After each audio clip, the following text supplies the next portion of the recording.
Bonjour et bienvenue. Aujourd'hui, nous allons comprendre et maîtriser la notion de la valeur absolue, un concept mathématique utilisé dans de nombreux domaines tels que la géométrie, la physique, l'économie ou les statistiques. Cette vidéo vous montrera comment la comprendre, l'utiliser efficacement pour résoudre par exemple des équations ou des inégalités. Vous découvrirez également toutes ses propriétés mathématiques, démontrées et expliquées à l'aide des exemples concrets. Enfin, vous verrez l'idée de la distance entre deux nombres, alors ne ratez pas cette occasion et bon visionnage. Vous vous souvenez sans doute de la droite numérique, la droite graduée sur laquelle on représente l'ensemble des nombres réels. Imaginons que nous voulions déterminer la distance qui sépare le nombre 0 à un autre nombre sur cette droite. Disons le 7. Nous pouvons compter le nombre de pas ou de graduations qui les séparent. Dans notre cas, il y a 7 pas entre 0 et 7. De même, si nous voulons déterminer la distance entre 0 et moins 7, on compte toujours 7 pas, mais dans le sens opposé. Eh bien, cette distance est ce que nous appelons la valeur absolue du nombre 7. Autrement dit, c'est la valeur positive de x donnant sa distance du 0 sur l'axe des réels. Elle est notée mathématiquement par ce nombre mis entre deux barres verticales de chaque côté. Il est important de noter que la distance d'un nombre est la même que la distance de son opposé. Mathématiquement, cela signifie que la valeur absolue de x est égale à la valeur absolue de moins x. Après cette brève introduction à cette notion, une définition formelle peut être donnée. La valeur absolue d'un nombre réel x est la distance de x à 0 sur l'axe des réels. Ou c'est la valeur positive ou quantitative de x, c'est-à-dire sans tenir compte du signe, qui n'ajoute ici que l'information de polarité ou de sens. Donc, si ce nombre x est positif, c'est lui-même, sinon c'est son opposé. Par exemple, la valeur absolue de 9 est 9 lui-même, puisqu'il est positif. Mais la valeur absolue de moins 12 sera 12, car moins 12 est négatif, et donc on prendra son opposé, qui est bien sûr 12. Enfin, pour déterminer la valeur absolue de pi-4, nous devons d'abord vérifier le signe de la quantité entre les deux barres, le pi-4. Alors, on sait que la valeur approchée de pi est 3,14. Donc, si lui retranche un nombre plus grand, le 4 ici, ça donnera un nombre négatif. Et par conséquent, il faut prendre l'opposé, 4 moins pi, comme valeur absolue. La définition de la valeur absolue nous permet de formuler des propositions importantes. La première est que la valeur absolue est toujours positive ou nulle. Cela est évident car la distance d'un point à un autre est une quantité qui ne peut par définition être négative. Et le seul cas où elle est nulle est lorsque x est le 0. Puis nous avons la valeur absolue de x égale à la valeur absolue de moins x. En effet, si on prend moins x, cela revient à se déplacer par la même distance x mais vers la gauche, d'où l'égalité. Proposition 2 dit que la valeur absolue d'un produit de deux nombres quelconques x et y est égale au produit des valeurs absolues de chacun d'eux. Exemple, valeur absolue de 9 fois 2 est la valeur absolue de 9 fois la valeur absolue de 2. Cette propriété très utile se démontre facilement en envisageant tous les cas possibles des signes de x et y. La proposition suivante, un nombre x quelconque est toujours inférieur ou égal à sa valeur absolue. C'est logique puisque la valeur absolue est la quantité positive du nombre. Ceci se prouve facilement en traitant les deux cas possibles de x. Donc si x est positif, on a dit par définition de la valeur absolue de x est x. Et par la réflexivité de la relation d'ordre, on a x est supérieur ou égal à x. D'où la valeur absolue de x est supérieure ou égale à x. Ensuite, si x est négatif, on a évidemment x est inférieur strictement à la valeur absolue de x, car un nombre négatif est toujours inférieur à un nombre positif. La quatrième proposition, plus intéressante, est ce qu'on appelle l'inégalité triangulaire. Pour mieux la comprendre, regardons d'abord de près son interprétation géométrique. Imaginons deux points A et B de l'espace et supposons qu'on veut aller du point A vers le point B. Mais au lieu d'aller directement, on parcourt d'abord la distance valeur absolue de x, puis la distance valeur absolue de y. On a alors la distance de A vers B direct et la distance valeur absolue x plus y. qui est évidemment plus courte que la distance valeur absolue de x en rouge plus valeur absolue de y verte. Comme on peut également le constater par la longueur d'un côté d'un triangle est toujours plus petite que la somme des longueurs des deux autres. Ou pour résumer ce résultat, on dit que le chemin le plus court d'un point à un autre est le segment les joignant, tout autre trajet étant plus long. Remarquez aussi qu'on a le même résultat avec la différence de x et y, car x moins y n'est rien d'autre que x plus moins y. Et on a vu que la valeur absolue de moins y est équivalente à la valeur absolue de y. Avant de passer à la suivante, en bonus démontrons cette inégalité. Prenons d'abord la valeur absolue de x plus y et mettons-la au carré, qui est équivalente à x plus y le tout au carré. Puisque les deux nous renvoient le même nombre positif, avoir la valeur absolue ou pas, ça ne change rien à un carré car il est positif. Développons cette identité remarquable et utilisons la troisième proposition qui dit que n'importe quel nombre a est toujours inférieur ou égal à sa valeur absolue. Donc le produit xy est inférieur à la valeur absolue xy. Donc on aura x au carré plus 2xy plus y au carré est inférieur ou égal à x au carré plus 2 fois la valeur absolue de x fois y plus y au carré. De plus, on peut remplacer x au carré et y au carré par leur valeur absolue respective, car on vient de dire qu'ils sont pareils. On se retrouve maintenant avec une autre identité qu'on factorise comme valeur absolue de x plus valeur absolue de y, le tout au carré. Enfin, on a une inégalité entre deux carrés positifs, donc on a le droit d'enlever les carrés tout en gardant le même ordre, d'où le résultat. Continuons.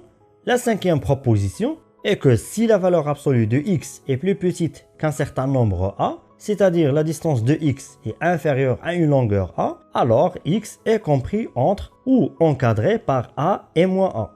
Ce résultat est très important à retenir et il faut l'avoir toujours en tête chaque fois qu'on veut résoudre certaines inégalités avec des valeurs absolues. Pour comprendre cette propriété, essayons de représenter ces données sur la droite numérique. Et prenons un nombre a et un nombre x tel que la distance x ou sa valeur absolue est plus petite que a. Or, on sait que la distance de 0 à moins a est la même que de 0 à a, qui reste donc plus grande que la distance a moins x, ou la valeur absolue moins x. De plus, x est confiné entre moins x et x, la zone jaune que vous voyez, et cette zone est elle-même incluse dans l'intervalle moins a, la zone bleue. Par conséquent, x se trouve également encadré par moins a et a, d'où la propriété. Attention, ce résultat est valable dans les deux sens, d'où le symbole d'équivalence. C'est-à-dire, si vous avez l'encadrement de x entre moins a et a, alors la valeur absolue de x est inférieure ou égale à a. Numéro 6, qui est une variante de la précédente, énonce que si la valeur absolue de x est plus grande qu'une quantité a, alors x est soit plus grand que a, ou soit plus petit que moins a. Pour la comprendre, illustrons-la encore sur la droite réelle. Valeur absolue de x plus grande que a signifie que si x est positif, il est forcément plus grand que le nombre a et se trouvera ainsi à droite de a. De même, on aura aussi moins x plus petit que moins a, donc x se trouverait à gauche de moins a, donc dans la zone rouge.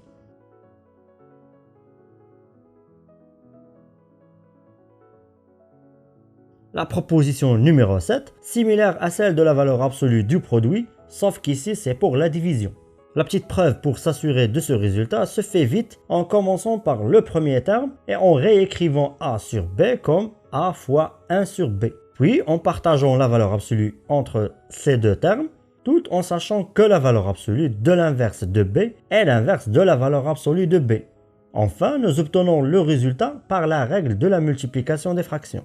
Passons à la huitième propriété, tout aussi intéressante, qui est une autre inégalité qui peut être utile dans certains cas. Cette inégalité stipule que la valeur absolue de la différence des valeurs absolues de x et y est inférieure ou égale à la valeur absolue de la différence entre x et y. Démontrons ensemble cette proposition et commençons par remarquer que x est égal à x qu'on lui ajoute y, puis on lui retranche ce même y, puisque vous savez que y moins y c'est 0. Puis appliquons la valeur absolue de part et d'autre des deux termes. Ensuite, utilisons l'inégalité triangulaire qu'on a appris dans la proposition 4. En identifiant le premier terme comme x moins y en vert et le deuxième terme par y en rouge ici. Donc, Cette quantité est inférieure à la valeur absolue de x moins y plus la valeur absolue de y. Déplaçons la valeur absolue de y au premier terme et on aura le premier résultat. Puis refaisons le même raisonnement mais en inversant cette fois les rôles de x et y. Et on aura un deuxième résultat qu'on réécrira pour avoir le même premier terme du premier résultat. Et si vous observez bien, ces deux résultats, c'est vraiment la proposition 5. On a valeur absolue de x moins valeur absolue de y est comprise entre moins valeur absolue x moins y et valeur absolue x moins y. Donc, la valeur absolue du terme au milieu sera inférieure au terme valeur absolue x moins y. Proposition 9. La valeur absolue d'un carré ou le carré de la valeur absolue ou tout simplement le carré d'un nombre x sont tous des termes équivalents. Pour la vérifier, il suffit d'appliquer la proposition 2 qui transforme la valeur absolue du produit x fois x en produit des valeurs absolues, qui vaut évidemment la valeur absolue de x au carré, d'où la première égalité. Ensuite, regardons d'abord le cas de x positif, où on sait que la valeur absolue de x est x, donc on aura x au carré comme produit. Enfin, le cas de x négatif se traite de la même façon, sauf que la valeur absolue de x cette fois-ci sera moins x. Mais ça ne changera rien au final, car on aura toujours x au carré comme résultat, d'où la propriété. Tenez-vous bien, on s'approche de la fin, avec la proposition 10. Facile à retenir puisqu'il s'agit d'une généralisation de la deuxième proposition. La valeur absolue d'une puissance est la puissance de la valeur absolue.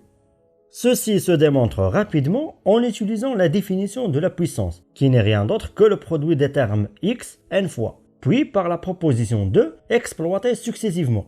Nous obtenons alors le produit des valeurs absolues de chaque terme et par conséquent cela vaut par définition de la puissance à la valeur absolue de x à la puissance n. La suivante concerne l'égalité des valeurs absolues. Dans ce cas, soit les expressions sous la valeur absolue sont égaux, soit de signes opposés. La preuve est simple, il faut appliquer la définition de la valeur absolue deux fois. La première pour éliminer celle de x, et donc on aura valeur absolue de y est soit x ou moins x. Ensuite, par la même définition, on se débarrasse de la valeur absolue de y. On obtiendra alors 4 cas possibles, mais 2 entre eux sont redondants, d'où au final x sera soit y ou bien moins y. Enfin, la dernière, très importante aussi, qui donne le lien entre la valeur absolue et la racine carrée d'un carré, qui est d'ailleurs définie pour tout réel x, car ce qui est sous le radicand est x au carré, donc toujours positif. Mais puisqu'on a un carré, on ne peut pas savoir d'avance est-ce que ce x est positif ou non, car on perd cette information en effectuant le produit d'un nombre par lui-même, d'où l'utilisation de la valeur absolue. Cette relation se découle directement de la définition de la racine carrée et de la propriété 9, qu'on vient juste de voir. En partant de l'égalité valeur absolue de x au carré égale à x au carré, et en appliquant la racine carrée sur les deux termes, on se débarrasse du symbole de la racine carrée par le carré, car on est sûr que ce qui est sous le carré est bien positif, et on tombe sur le résultat. Exemple, si on veut calculer la racine carrée de x moins 3, le tout au carré, cela vaut la valeur absolue de x moins 3, mais pas seulement x moins 3, puisqu'on ne connaît pas son signe. Pour plus de détails, je vous encourage de voir ma vidéo sur le sujet concernant la racine carrée. La dernière partie de cette vidéo concerne la notion de la distance entre deux nombres. L'affaire ici est simple, pour obtenir la distance entre deux points ou deux nombres réels, il suffit de faire la soustraction entre leurs valeurs. Par exemple, la distance entre moins 7 et 5 est 5 moins 7, qui est égal à 12. On pourrait aussi poser moins 7 moins 5, mais on obtiendrait moins 12. Donc une distance négative, ce qui ne veut rien dire. Une distance est toujours positive. Pour cette raison, on met la valeur absolue de la différence. Et dans ce cas, peu importe l'ordre de la différence, le résultat reste toujours le même, d'où la propriété. La distance entre les nombres réels x et y, qui sont notes d de x et y, est égale à la valeur absolue de y moins x, ou aussi à la valeur absolue de x moins y. La valeur absolue n'est qu'un outil assez simple à utiliser, mais assez important et qui possède plusieurs propriétés bénéfiques qu'il faut maîtriser pour résoudre un tas de problèmes mathématiques, comme les équations et inéquations avec des valeurs absolues ou pour calculer des distances.